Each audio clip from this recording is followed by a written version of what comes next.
Welcome, ladies and gentlemen, to Truth on the Tracks. I'm Brandon Turbeville, your host. Tonight is January 4th, 2016. This is the first show of Truth on the Tracks in 2016. And we're going to be talking about a lot of different topics tonight. We're gonna catch up. The roundup will be finished tonight of some of the news that we've been wanting to cover. But we're also going to try to do that as fast as possible and then discuss more about the way forward, because we talked about this last week and we're rushed for time. But we're going to try to cover that tonight. Now, before we go any further, I want to remind everyone that you can catch Truth on the Tracks here every Monday night at 9 p.m. Eastern Standard Time. It's rebroadcast throughout the week. And, of course, the archive versions of the show go up on BrandonTurbeville.com. If you're interested in my work, then please go to activistpost.com, naturalblaze.com, theantimedia.org. But, again, make sure you go to BrandonTurbeville.com. This is the website where I repost all of the articles, all of the YouTube videos, all of the archive versions of this show, and, of course, the books are available as well. And with the political races coming up, the political races are actually going on right now, but with the primaries coming up, the actual voting time coming up, it's important to go get my book, The Difference It Makes, 36 Reasons Why Hillary Clinton Should Never Be President. And that is available in hard copy, available on Amazon. You can get it in Kindle version.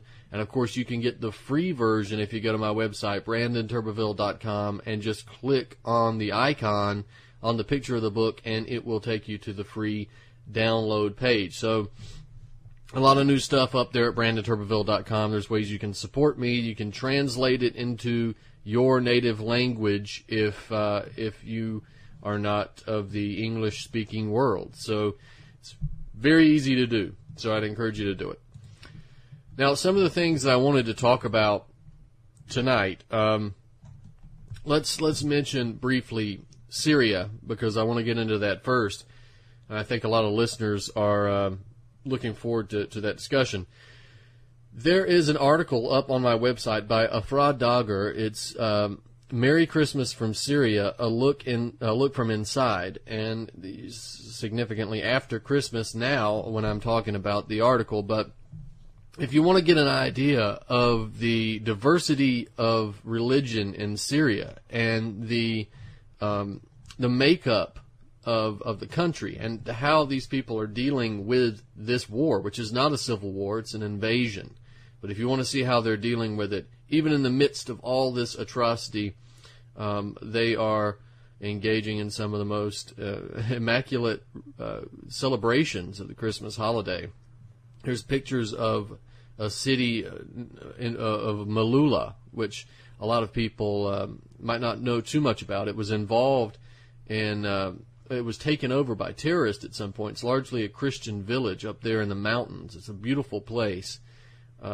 Many people were taken from Malula. They were killed, and then taken and killed other places, taken captive and that sort of thing.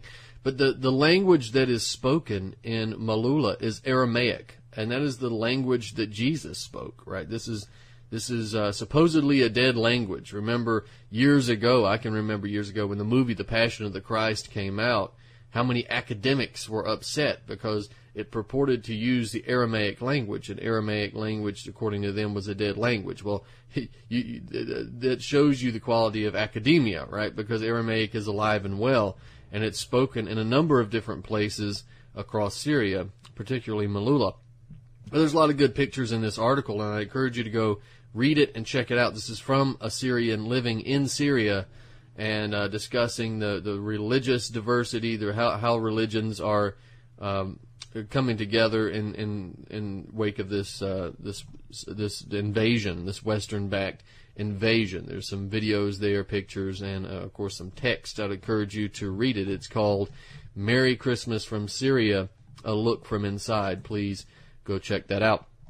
Now, just a quick report.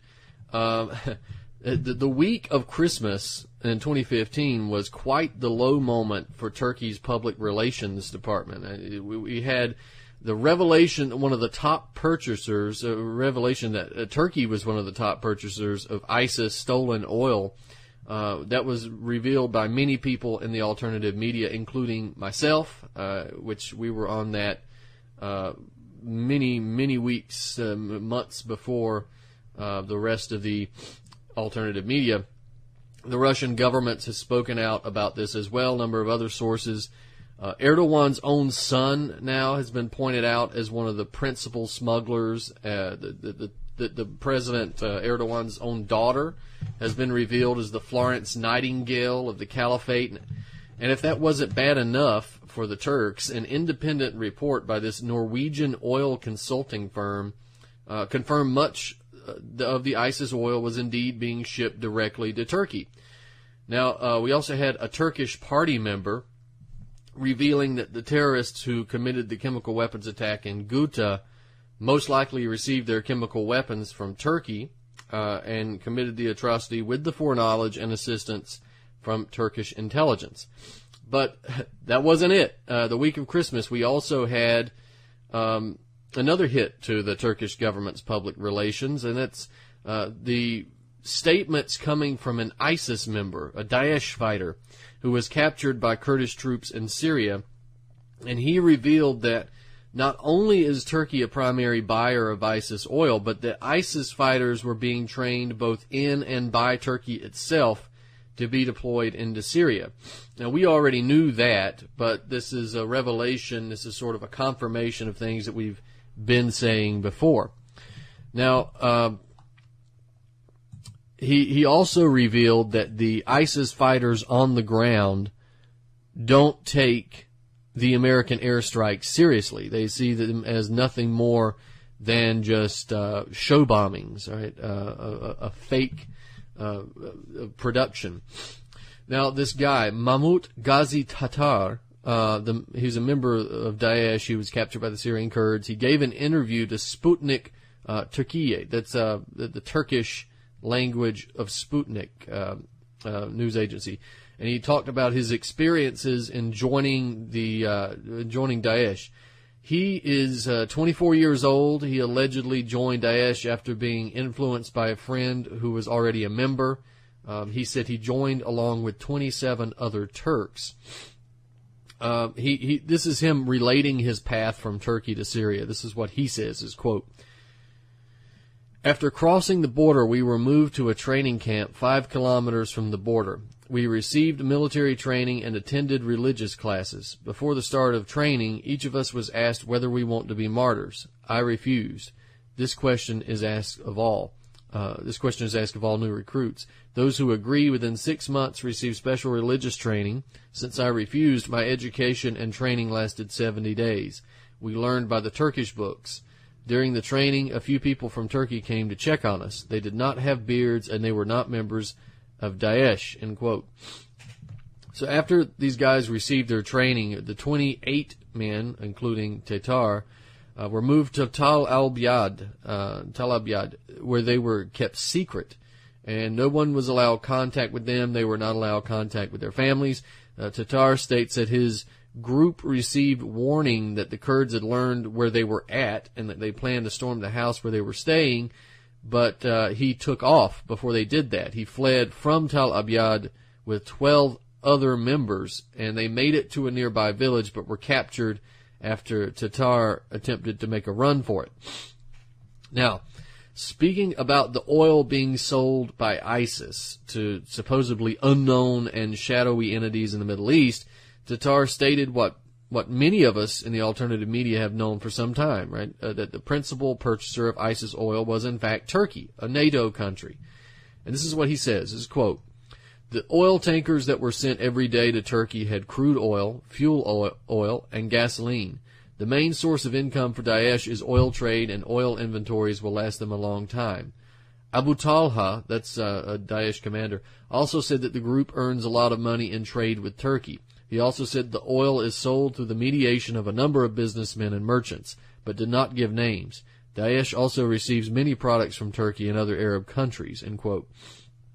Now, It's also, we should mention that he said neither he nor his comrades attached, quote, particular importance to the U.S. bombings. They believe that it was done as a pretense, end quote. That was actually coming from the Sputnik article. But they didn't see that U.S. bombings were that important. They said it was done as a pretense. He also mentioned that at one point a member of his group asked their commander, Abu Talha, why Daesh did not attack Israel. And Talha's response was that first we need to break down a small wall and then destroy the large one. Tatar described most ISIS recruits as coming from Saudi Arabia, Tunisia, Yemen, Qatar, Lebanon, Egypt. He said they entered Syria from the Turkish border, very easy thing to do. European and American fighters follow the same route, he says. He also said forebodingly, quote, the commanders told us that they were going to commit a terrorist act that would exceed the scale of the September 11th attacks on the U.S., end quote. So that's something to look at. We've talked about that here a number of times on our show about the possibility of a massive terror attack in the United States as a pretext for a massive clampdown, a martial law type clampdown on the American people, as well as a major push in terms of foreign interventions. Now, Tatar didn't really reveal anything that wasn't already widely known amongst geopolitical researchers and myself and probably the listeners to this show, but his information does confirm what we've been saying all along regarding the purchase of ISIS oil, that NATO and Turkey in particular are the largest consumers of oil and thus are one of the bigger contributors to the financial support of ISIS, among several other methods of funding. Tatar also confirms that the American airstrikes against Daesh, or the lack of actual bombing of terrorist targets, is nothing but a show. And he points out that the Turkish assistance is essential to the funneling of terrorists into Syria. So that's something that we need to bear in mind. Now, just quickly, every year, toward the end of every year, it seems like it's a Western tradition now to initiate some type of roundup or best of for that year, and the events, the people, the products, the anything that takes place, we have to, at the end of each year or the beginning of the next year, we have to have this roundup, right? The best dressed, most accomplished, most influential, most creative, all that kind of stuff.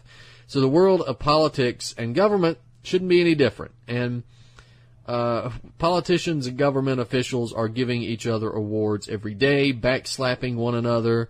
But we wanted to create an award that would give them the due for their life's accomplishments, and especially the accomplishments they made over the past 12 months. So what kind of award would really encompass the accomplishments of the American political class? Well, we decided to create an award called the Award for Reverse Excellence. And remember, it's reverse excellence. It's excellence in reverse.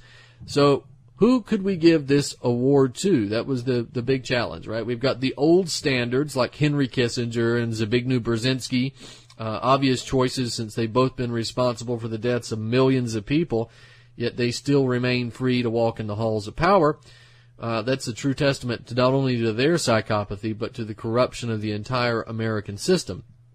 But Kissinger has received the Nobel Peace Prize for his efforts to exterminate the useless eaters, and after having succeeded in creating the most widely known terrorist organization of modern times, Al-Qaeda, Mujahideen, Brzezinski's received a lot of awards too. So that's been there, done that. And then we looked at John McCain, his role in the drumming up of support for each and every maniacal military adventure presented to the American people as an option, and even those that haven't been presented yet, and his concurrent affiliation with terrorist leaders while claiming that the maniacal military adventures he supports would be used to destroy the terrorist organizations he also supports.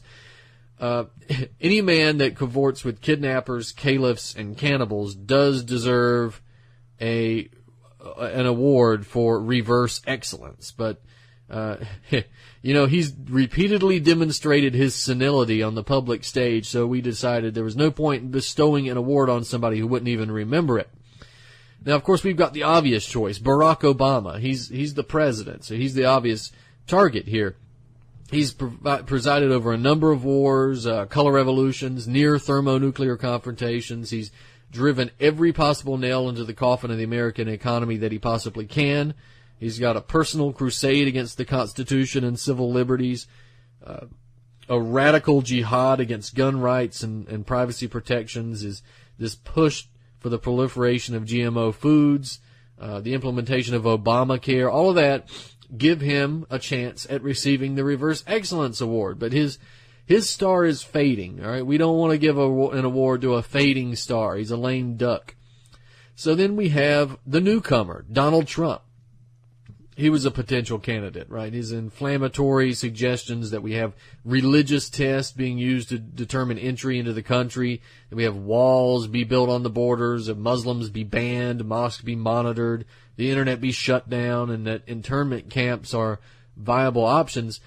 But the inflammatory statements alone are not enough to receive this award, right? The fact that Trump was able to make these inflammatory statements isn't so much what qualified him. It was the fact that he was able to bring along much of the alternative media, especially some of the bigger ones, that were previously opposed to all of the above. Now they're supporting it and campaigning for it. That's quite the achievement. But unfortunately for the Donald, he simply has not been around long enough on the political scene to receive an award for his efforts.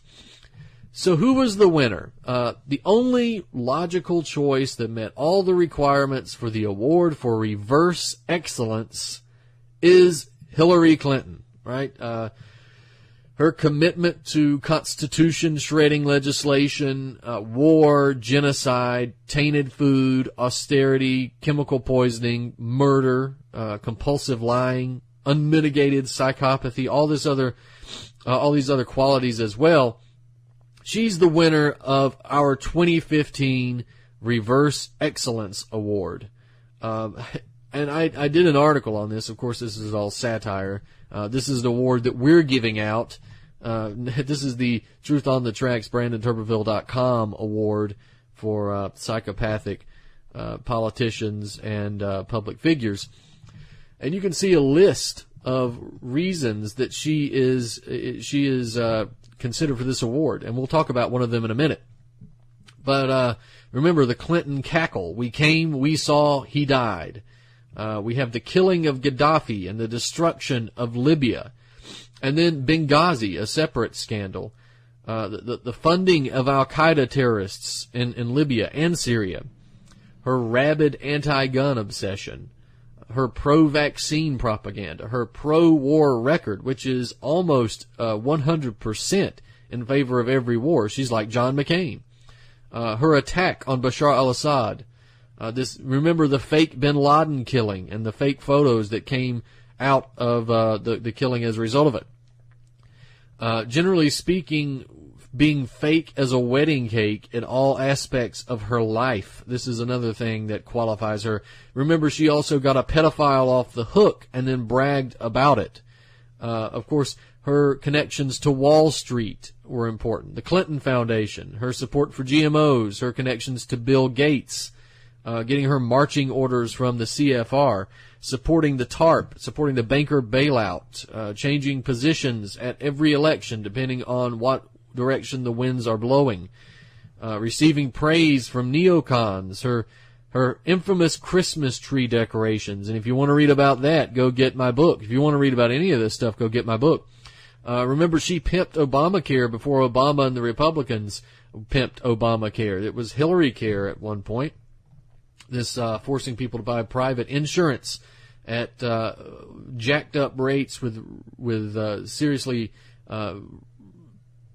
reduced amounts of health care, another rationed health care, attenuated health care.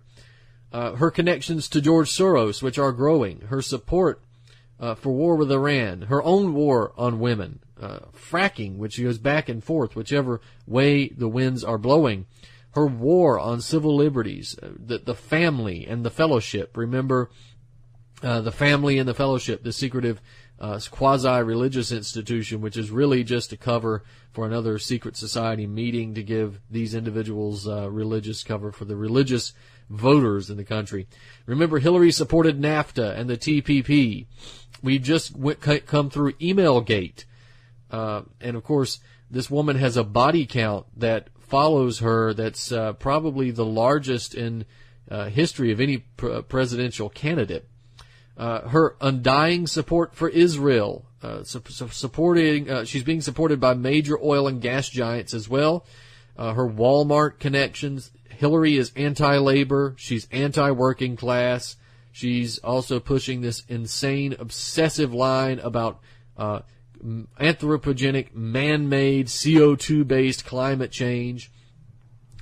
Her stance on immigration. Of course, she's pro-drug war. She's pro-police state. She's pro-prison state. We could go on and on and on. Needless to say, Hillary Clinton, or Hillary Clinton, Slick Hilly, the original Wicked Witch of the West. Okay, Margaret Thatcher may have a claim to that, but we'll call her the Wicked Witch of the West for our purposes. She's certainly earned her award for reverse excellence in 2015. She's managed to not only commit all of these immoral and illegal and embarrassing acts, but she's managed to survive every well-earned scandal that's come as a result of it. And she still has so little shame that she continues to run for president. So she came, she saw, she won the 2015 award for reverse excellence, but she can't win the presidency. We must not allow it. And with that in mind, please go check out my book, The Difference It Makes, 36 Reasons Hillary Clinton Should Never Be President, available on Amazon in hard copy or Kindle edition, or read the free PDF at BrandonTurbeville.com. It's available there. Now, in all seriousness, we've got to get back to this.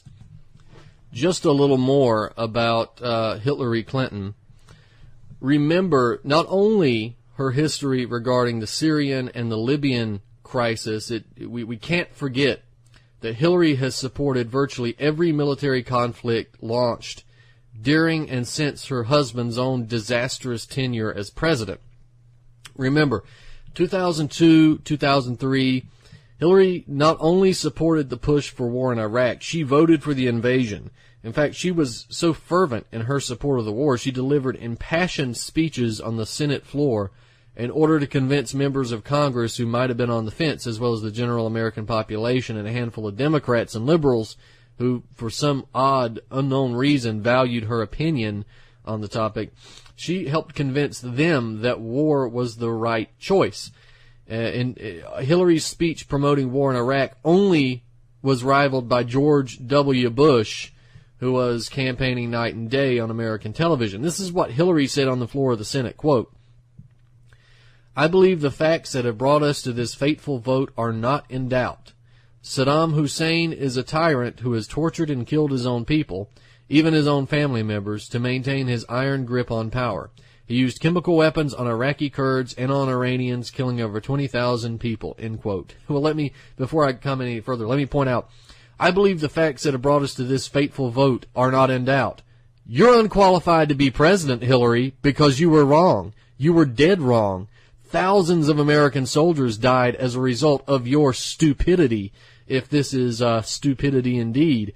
Hundreds of thousands of innocent Iraqis died because of your belief in the facts being not in doubt. How many billions and billions of dollars have been wasted?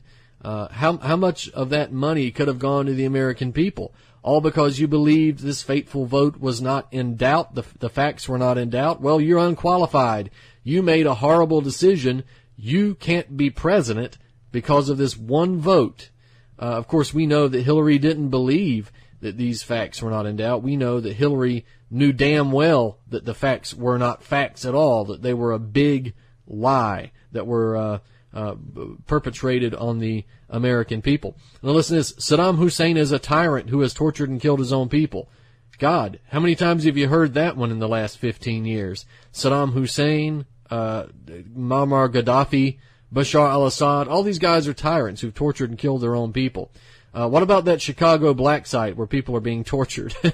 What about more people being killed by American police than by insurgents in Iraq in the last 10 years? How about that? Maybe Obama should be overthrown or something, according to Hillary's logic. But of course, we know she doesn't care about that. He used chemical weapons on Iraqi Kurds and Iranians. Where have we heard that? Remember the Ghouta chemical weapons attacks, and some of the other chemical weapons attacks have tried to be blamed on Assad, but they were actually the Western-backed terrorists. So this is nothing new. It was just the first time this was rolled out in the 21st century. Now, after that speech, she went on to detail not only why she believed the U.S. should begin the invasion, but also insinuated that the operation, if the first Gulf War was anything to go by, would not result in a long, drawn-out conflict, but a war more like the first Gulf War. She didn't state that directly, but the implication was it was time to go in and finish the job, and it was also insinuated that much of the work was already done. So here's Hillary. In 1991, Saddam Hussein invaded and occupied Kuwait, losing the support of the United States. The first President Bush assembled a global coalition, including many Arab states, and threw Saddam out after 43 days of bombing and 100 hours of ground operations. She says that after the first Gulf War, quote, the United Nations imposed a number of requirements on Iraq, among them disarmament of all weapons of mass destruction, stocks used to make such weapons, and laboratories necessary to do the work, end quote.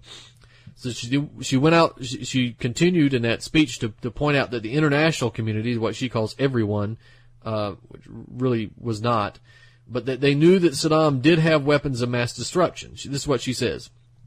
The UN inspectors found and destroyed far more weapons of mass destruction capability than were destroyed in the Gulf War, including thousands of chemical weapons, large volumes of chemical and biological stocks, a number of missiles and warheads, a major lab equipped to produce anthrax and other bioweapons, as well as substantial nuclear facilities. End quote. Okay.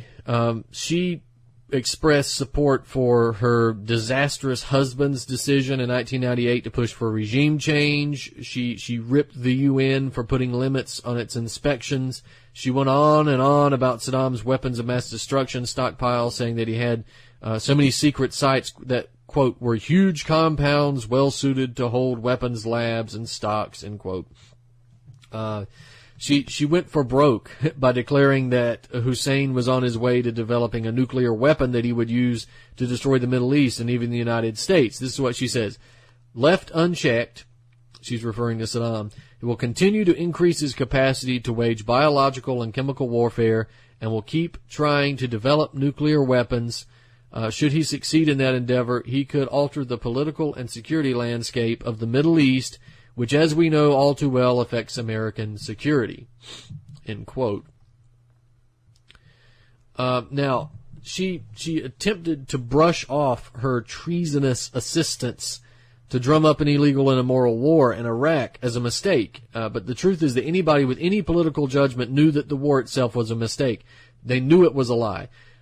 She also attempted to blame this allegedly faulty intelligence of the Bush administration, but it was Hillary who once referred to the intelligence as undisputed.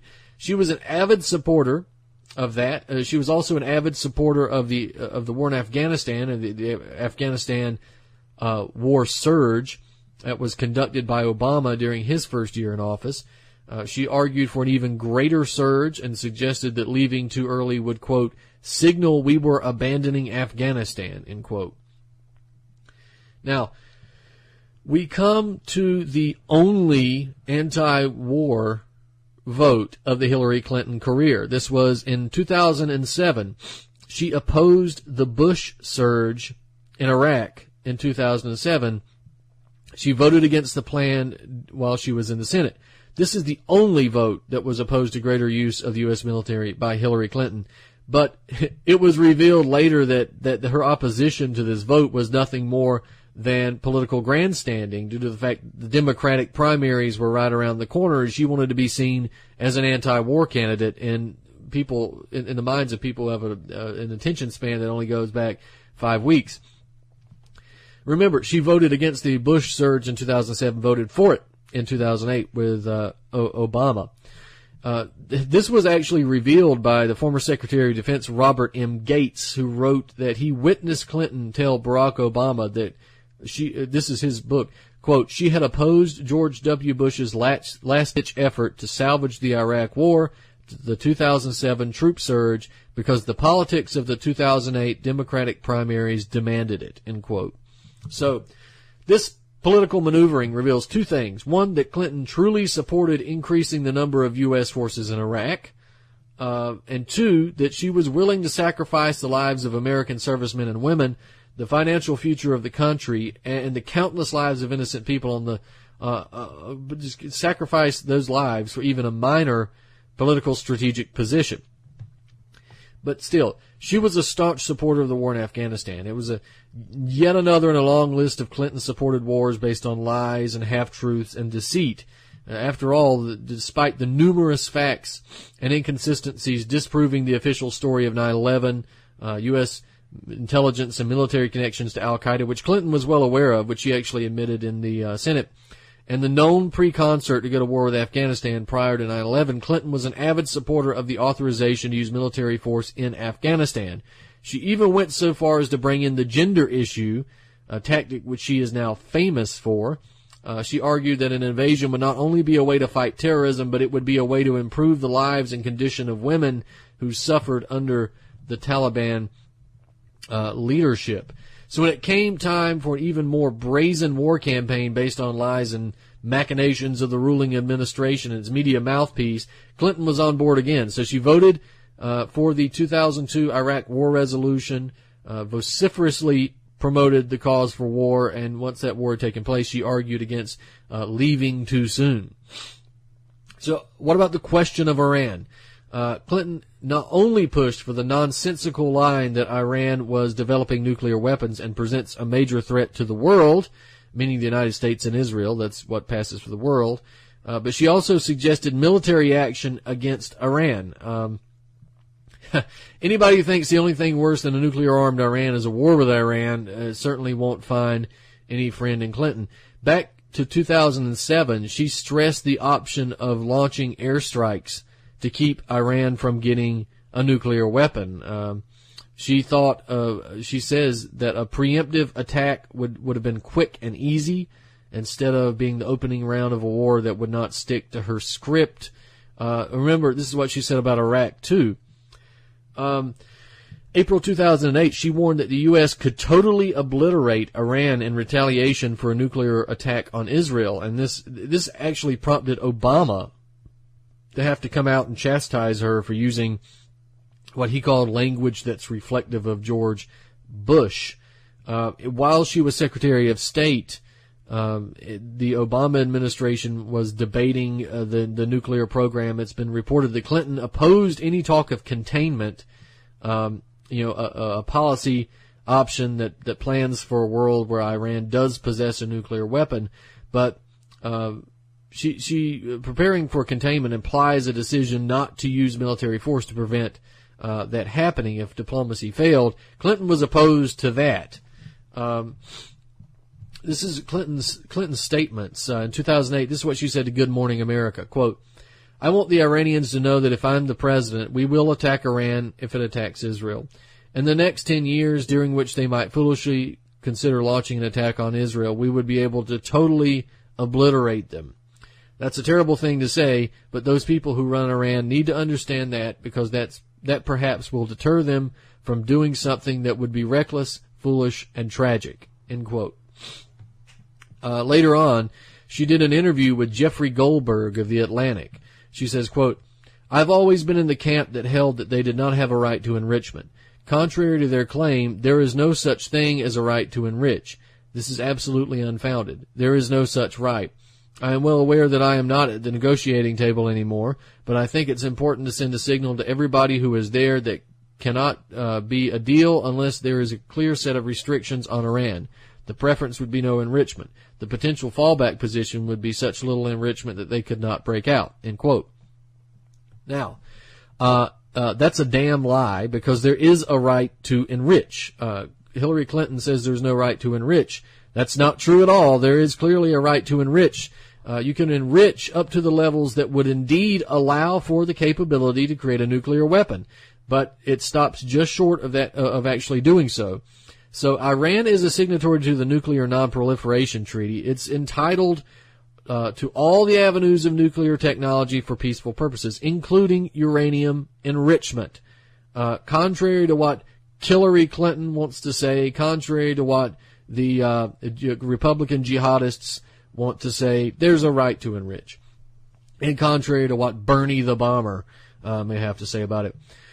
Clinton's warmongering doesn't end with the Middle East, though. I mean, although not a policymaker herself during her husband's pathetic administration, it's no secret that she was fully supportive of Clinton's tragic bombing of Iraq, as well as his war in Yugoslavia and Kosovo as well. As First Lady from January 1993, she encouraged Bill and his Secretary of State, Madeleine Albright, to attack Serbian forces in the disintegrating Yugoslavia, right, in Bosnia in 1994 and Serbia in 1999. She stated that in 1999 she phoned her husband from Africa. Quote, I urged him to bomb. That's what she says. These Serbs, of course, as usual, there were forces that didn't threaten the U.S. in any way. The complex conflicts and tussles over territory between ethnic groups in the Balkans and the collapse of the Russian economy following the breakup of the Soviet Union gave Bill an excuse to posture as the world's savior and to use NATO to impose order. He asserted that only the United States could restore order in Yugoslavia, which had been a proudly neutral country outside of NATO, outside of the Warsaw Pact, throughout the Cold War. Clinton and Albright also claimed that only NATO, designed in 1949 to counter the Soviet Union threat, which Soviet Union was gone at that point. So, what was the justification of you having that?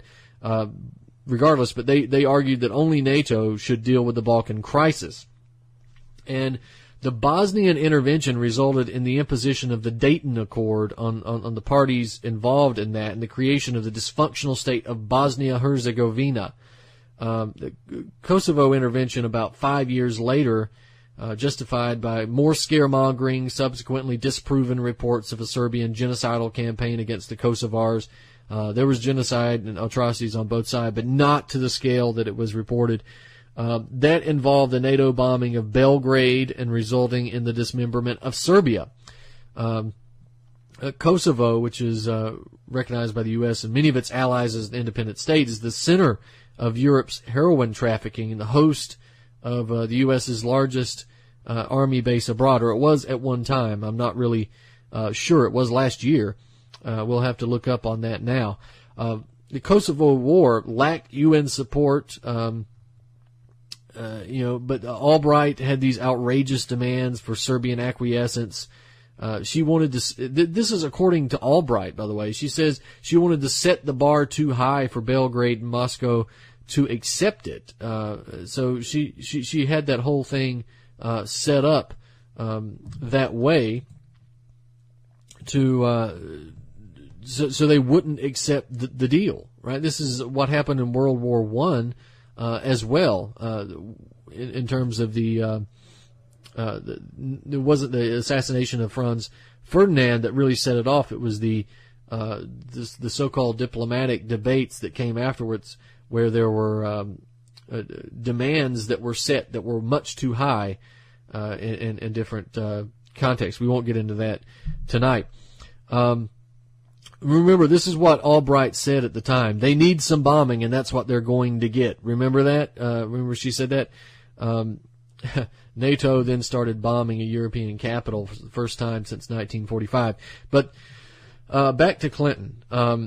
The sanctions that came about that resulted in the deaths of untold numbers of civilians, of Iraqis during her husband's awful tenure as president. The sanctions were initially applied under the guise of forcing Iraqi soldiers and forces out of Kuwait but they were sustained at U.S. insistence, and actually over the protest of other Security Council members, up to and even beyond the U.S. invasion in 2003. Clinton, Bill demanded their continuance, insisted that Saddam Hussein's non-existent secret weapons of mass destruction programs justified them.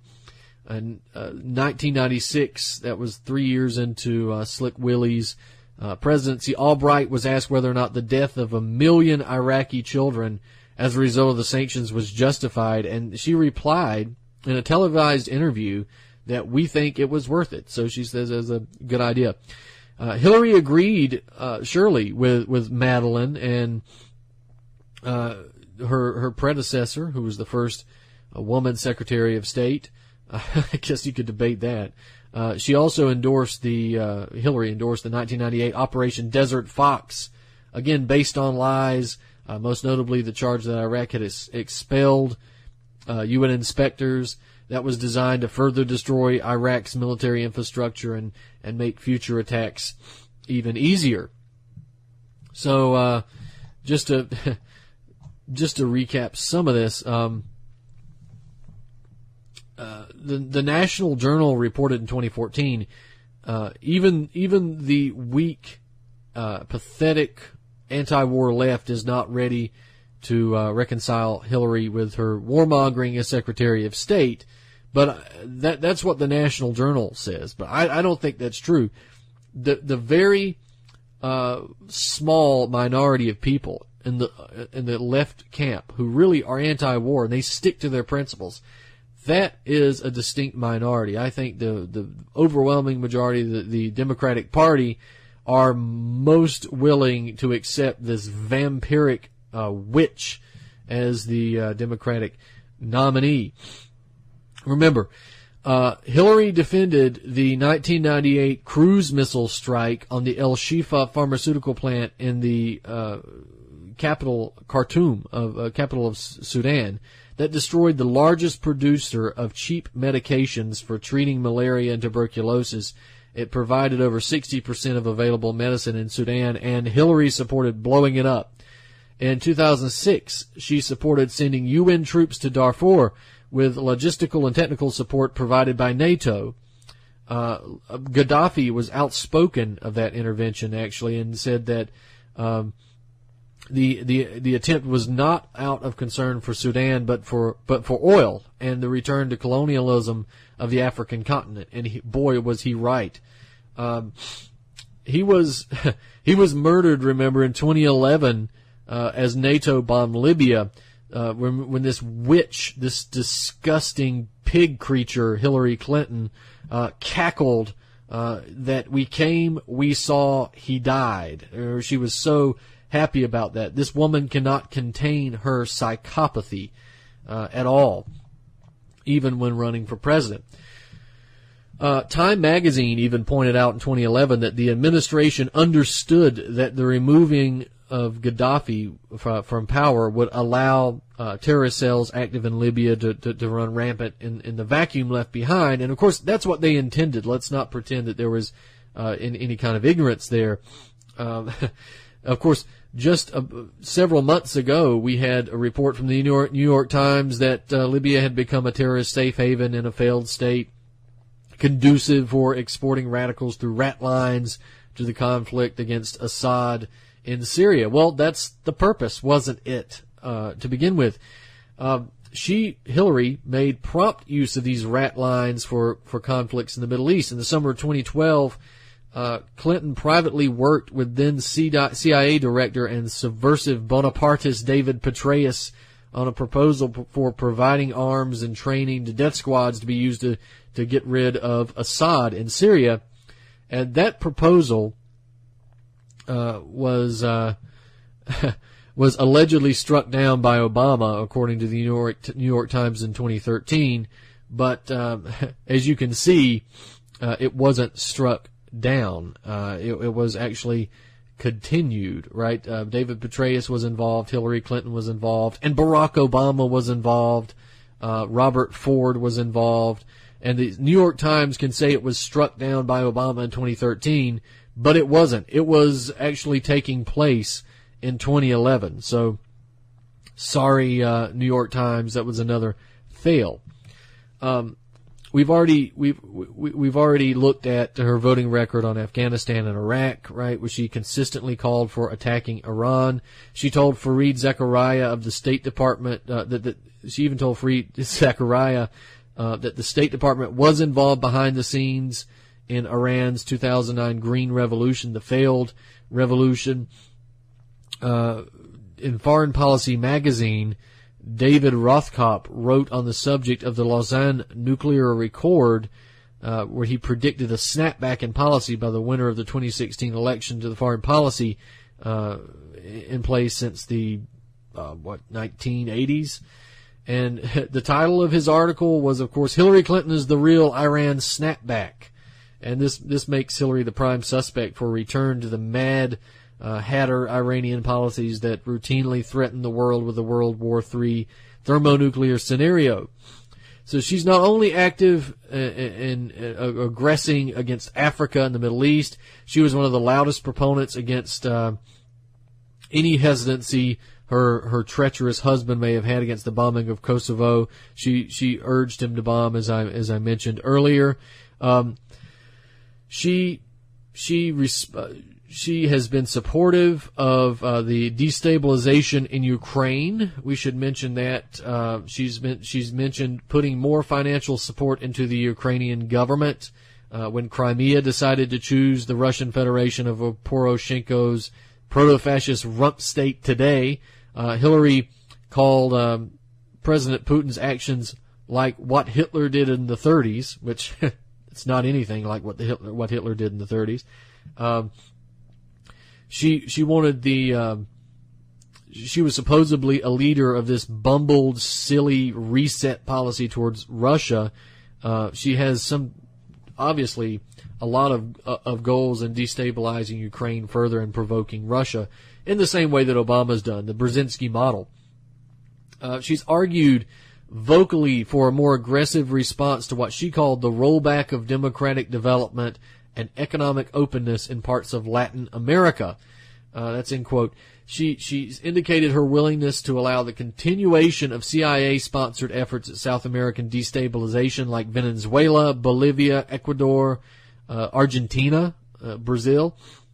So there's all of that. Now, that is her support for war is virtually 100%, and I would encourage people to go dig up more on that if you can.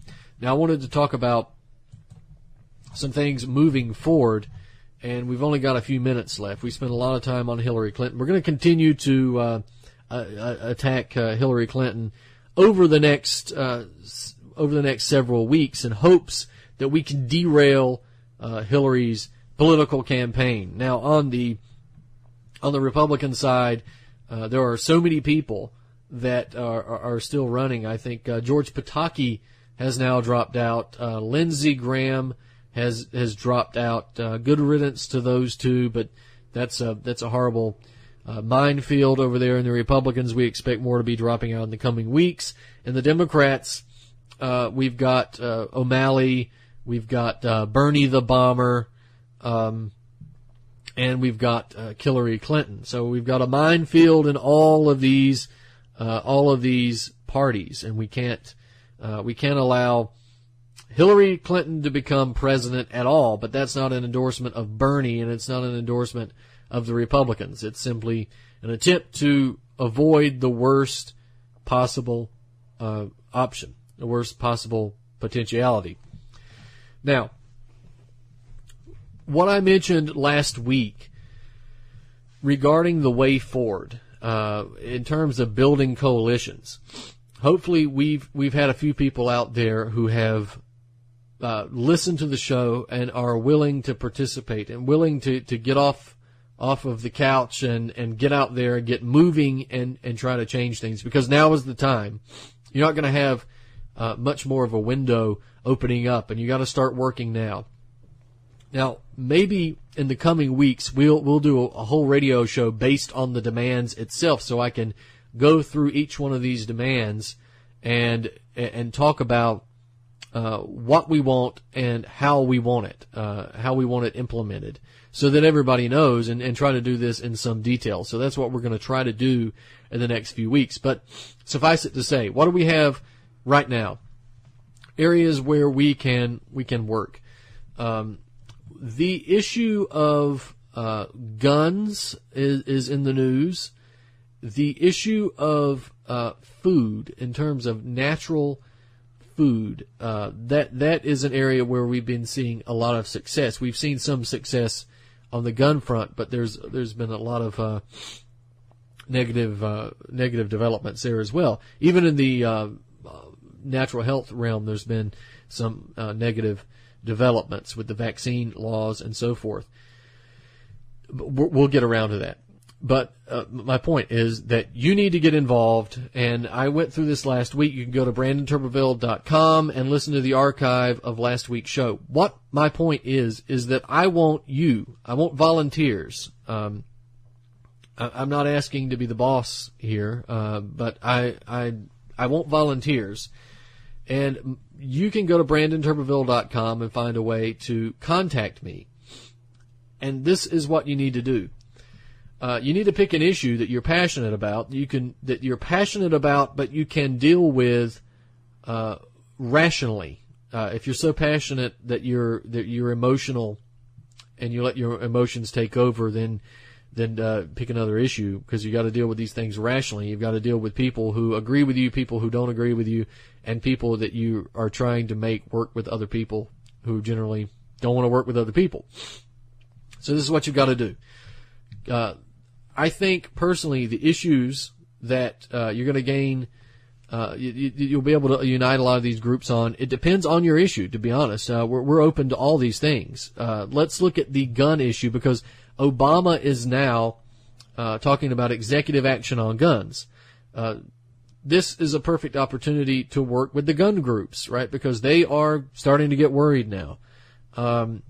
The natural food issue, whether it's anti-GMO foods, herbs, vitamins, supplements, that type of thing, the natural health realm, we've actually seen a lot of support. We've actually seen some positive things happen in that regard. Organic food is starting to become a moneymaker, so you're able to reach out to them, right? Military strategy is that you take what territory you can. You take what you can, and then you can come get the harder stuff later. So that's a good area.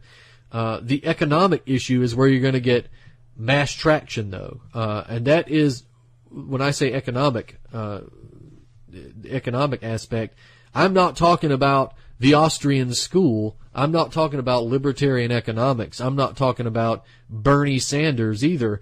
I'm talking about real American system economics, where we talk about, yes, we want the social safety net. Yes, we support unions, and we oppose free trade. That type of thing. We'll get into that in the details later. But what you need to do, this is for the volunteers that are out there. These are the people who want to get active and who want to make a change, who don't necessarily want to get on TV and have their name spread around, but people who want to really give the system a real punch in the face, for people who really want to have revolution and not just simply fit throwing. So this is what you need to do. You need to sit down this week. Hopefully you have chosen your issue. If you haven't, you need to do so now. You need to sit down and get on the internet and look at the groups that are in your area, right? It doesn't matter what state you're in. You need to find, if it's guns, then look at all the gun rights groups that exist in your county, and then spread out to your state until you've all got them listed. Then you can look for gun shops and do the same thing. Put them all on a list on a piece of paper, and their contact information. And this is the same thing. If you're working with natural foods, you get all the natural foods people, groups together in your county and then your state, and you put them on a list of piece of paper with their contact information. And then you look for health food stores, and you look for chiropractors or Reiki instructors, anybody who might be amenable to your cause. And then simply you start contacting them. You send them an email and tell them what you're trying to do. You're trying to build a united front to actually get some things accomplished. You want these guys to unite. They don't have to agree on everything. They're not going to be part of a group. The idea is that they're individuals coming together for a common cause, right? So if we want gun rights, the Gun Owners of America, the NRA, the other groups, state groups and that sort of thing, they don't have to agree on everything. In fact, they don't have to agree on anything but one or so issues. That's what you also need to do. You need to put down what the issues are. And again, we'll go over some of this. But for instance, it could be something as simple as opposing the executive orders. It could be opposing new legislation. But you need to build a relationship with these groups and try to bring them together. You're not going to get all of them together to oppose all gun laws, but you'll find you'll find the most watered down part of your platform can get the most results, and you're going to have to be the liaison between them and the organizers, and this hopefully will get busy fast. And again, I only use the guns here as an example. I want you to do this for natural health. I want you to do this for the environment. I want you to do this for economics as well, and we're going to get the platform out there, and of course we'll try to put something up on the website as soon as possible, because this is important. You've got to, at this point, your assignment is not to really do anything other than to locate the groups, locate the shops, locate the people who you think might be interested in assisting, and just prepare to get in contact. You don't have to actually do anything besides decide your issue and then get the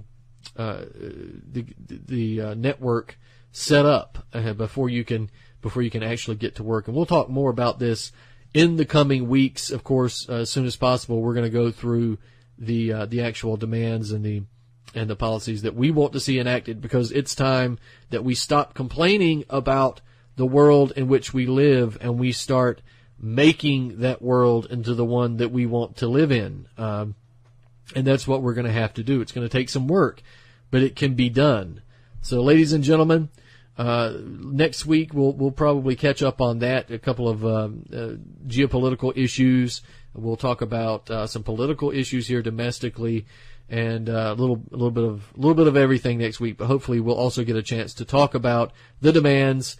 This has been Truth on the Tracks. I'm Brandon Turbeville. We'll see you next week.